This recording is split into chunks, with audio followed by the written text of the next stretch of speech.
Which situation will always create high sexual tension? When people come up from behind you while you're sitting and reach around you to do something, like type on a computer. You couldn't just come around the side. You're practically kissing my neck. Being around the same age as someone on an airplane.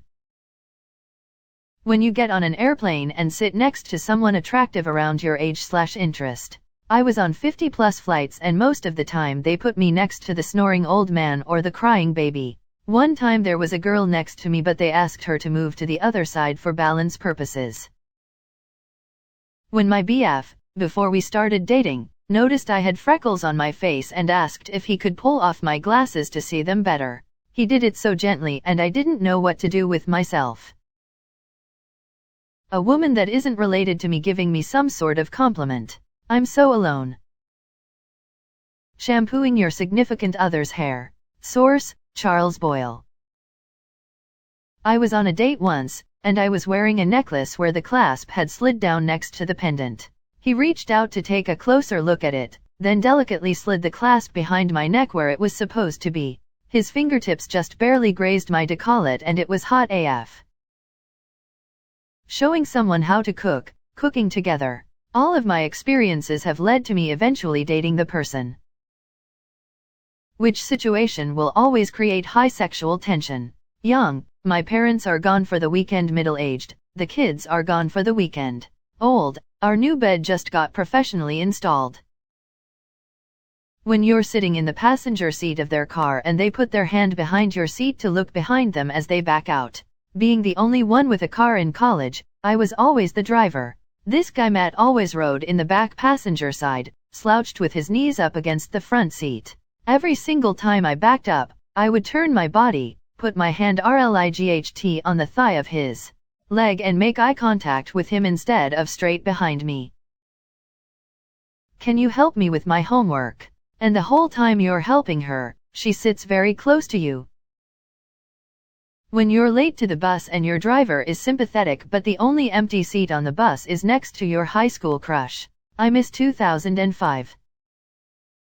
My crush once sat beside me out of nowhere and we would accidentally brush up against each other and catching each other's glances, and we were both so silent to the point everyone was talking except us.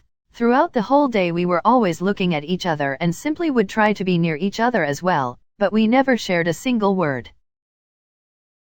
Accidental touching but neither of you move, like when you're in the back seat of a car and your thighs touch, or your legs touch under a table. You're so preoccupied knowing it's happening you aren't stopping to think that she knows it's happening too. When you're sitting next to someone you like who likes you back and your knees/legs start touching but neither of you pull away so you're both just aware that you're touching and getting closer. When a fanfic writer types and there was only one bed, but then the main character says I'll sleep on the couch, but then the one in the bed has a nightmare and the one on the couch wakes them up to comfort them. I'm surprised no one has mentioned this, but working out with someone that's trying to show you different techniques and watching their muscles flex.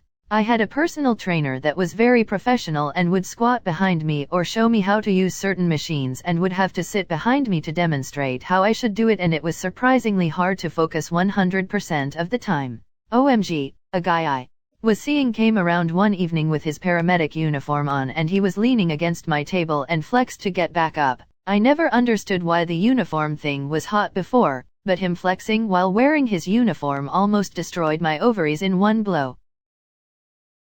Standing really close together. At an old job of mine, I was doing a bit of work on a computer and this girl, who I happened to be interested in, comes up to me and starts to have a conversation, so I'll turn and face her. Couple sentences later, she takes a step towards me so we're about half a foot apart. The tension was strong. Should have asked for her number or something stupid past me. Night swimming. If you ever get invited night swimming you're in for a hell of a time. Reminds me of my junior year summer fling. I had been crushing hard on this guy since 6th grade. We had been friends for years, he invited me over to watch The Hobbit, and we ended up going swimming. After some fake wrestling in the pool, we ended up making out. Literally the most magical moment of my teenage life. Ah, to be young again. When you hang out in a group get-together all day and everything dies down until it's just the two of you talking in the middle of the night. This happened with a girl I'm really not into and I was pretty drunk. Eventually she just straight up asks, why aren't we having sex right now? Awkward as hell. Sobered me right up. Being the last two people at work.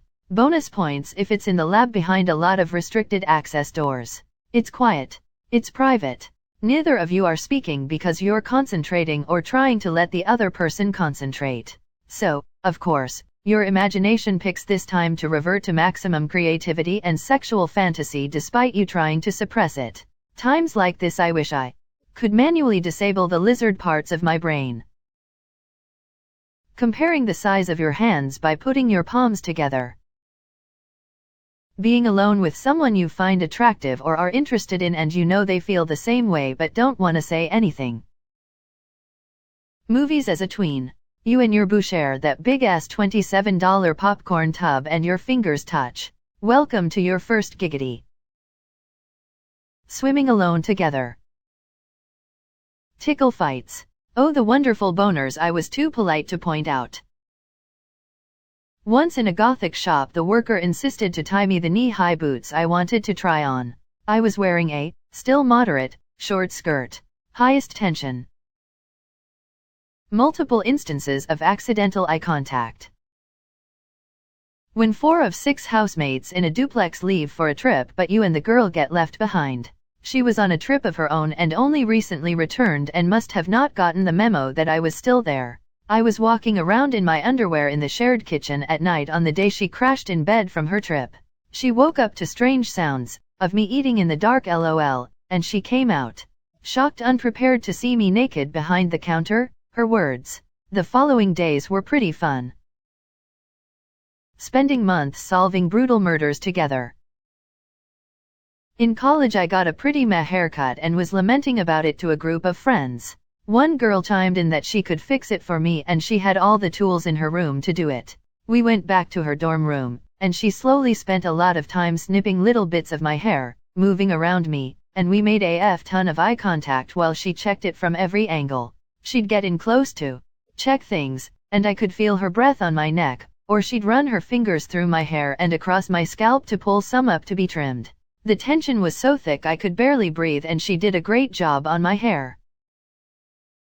When I was in HS my guy friend braided my hair and brushed it. The tension was thick. I still remember how I felt with him these 20-some years later. Sitting behind a lady at a pottery wheel helping her make a vase. Bonus points if one or both people are ghosts. Being stuck in an elevator with someone who you have major chemistry with. Literally anything involving adrenaline, scary situations, roller coasters, horror movies, etc. The heightened levels of arousal, physical not sexual, that come with those situations get the juices flowing and the two people are much more likely to attach those intense feelings to each other than the actual stressor. It's called the misattribution of arousal phenomenon.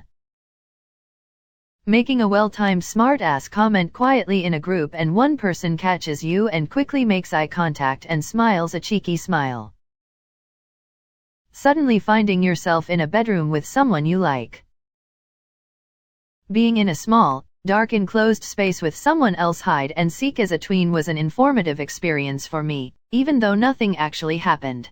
Back in middle school, I was in a photography class. This girl I liked was getting set up and was a beginner, so I had to help her do her first pictures in the dark room. I was like, this is my chance. Nothing happened, but it was a very tense situation for a 14-year-old. When I was in college, a group of friends and I were walking around campus. Some of us were on skateboards. I tried to impress one of the girls and ate riding down this steep short hill. Scraped my arm pretty bad. Said girl took me to her dorm where she had a first aid kit. She sanitized, washed, Neosporin and bandaged me up. Goddamn, the tension was strong. Eye exam by a decently attractive tech/doctor. Prove it. Make me scared Potter. Level 1, getting caught out and totally rain-soaked together. Level 2, having to go dry off and warm up after. Someone deciding to sit in the seat right next to you even though there are tons of other empty seats. Any game that can get you to know someone better. Truth or dare, 2 truths and a lie, etc. etc.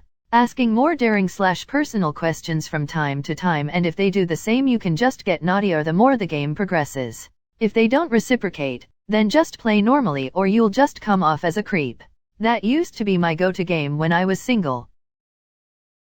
I attended a painting party at a girl's house one summer that turned into a paint fight. That was a pretty sexy time. Have someone sit and model for you while you draw/paint them. Even if you're not the world's best artist, it's super intimate. Any kind of high-stress job. I got my job in healthcare just before COVID kicked off and remained there to this day. I am in head-to-toe scrubs with a mask and hair covering all day long, and I can say that a stupid amount of sexual tension still arises when all you can see is a person's eyes. Dunno if it's the adrenaline or what, but most of my workmates want to F each other. Help me pick out a swimsuit. Twister.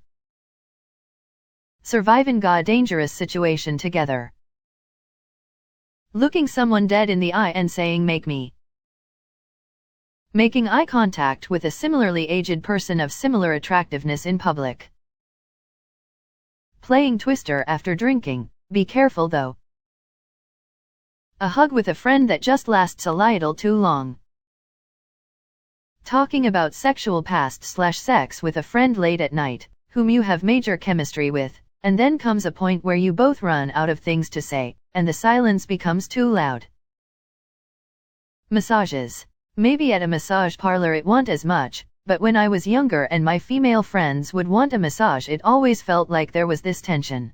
Some of them got upset with me, and it took a couple years to figure out that it was because I never tried anything with them. Watching a movie together, in the dark with no one else around or expected to appear. Not to mention sharing one blanket. I'm incapable of being the big spoon without getting in a fight with my boner. Spooning leads to forking, this is a known fact. I once bought a sub and a drink at Ingles and paid at the checkout. 2 items, in a single bag, and the girl bagging the groceries asked, "Would you like me to carry this out for you?" Now, here's the thing. I know it's customary for them to ask this to everyone, but I questioned my answer no for far too long on the drive home. Small and mid-market TV newsrooms. Put a bunch of young attractive extroverts in one place, and apply pressure. A hummus party. Practicing taiko for months together for a festival. We usually stayed after practice because she asked for help with her form. Touching her arms and hands, adjusting her posture, and sometimes handling her hips to correct the form. One night she leaned into me when we were practicing a new song which required a perfect posture. She leaned in face to face while my hands held her up from falling. I was sweating from practice. As soon as I took my hand and wiped her hair from her face, we kissed for what felt like years. I placed my hand behind her head and held her there. My first kiss. We dated after for 2 years. She moved back to her home country. Never saw her again. My first everything. Situations with music ever since has created a sexual tension that will never go away. I genuinely think I'm sexually impaired after reading these comments. I find people attractive, but I don't think I've ever gotten hot and bothered. I need to go back and respec or something. Me reading these, am I ugly or autistic? Actual answer, just enough of each to kill the tension both ways. I got caught in the rain with someone once. We were both attached to other people at the time, and currently as well, and had gone out for a professional/friendly lunch. I had picked her up from work, we discussed the project, ate and were ready to leave when the sky opened up. I ran to my car down the block, got it and drove up to the restaurant to pick her up. She dashed out of the entrance and into my car. Both of us were soaked. We looked at each other for a moment and laughed it off. I always thought she was cute and a good friend, but in that moment I wanted so desperately to kiss her. I wanted her so bad. The urge was incredibly overwhelming. I've never had that kind of feeling since. I have no idea if she ever thought of me as more than a friend, but that moment really changed how I felt about her. Every time the nurse removes something from my rectum. When friends of the opposite gender compare hand sizes / do anything where they touch each other's hands. When the girl working the counter compliments me multiple times. What are we? Two people who want to F each other but can't F each other for whatever reason. Watching an unexpected sex scene in a movie with a girl you are interested in but your parents and little sister and grandpa are there too. When the disagreeing with smart-ass people.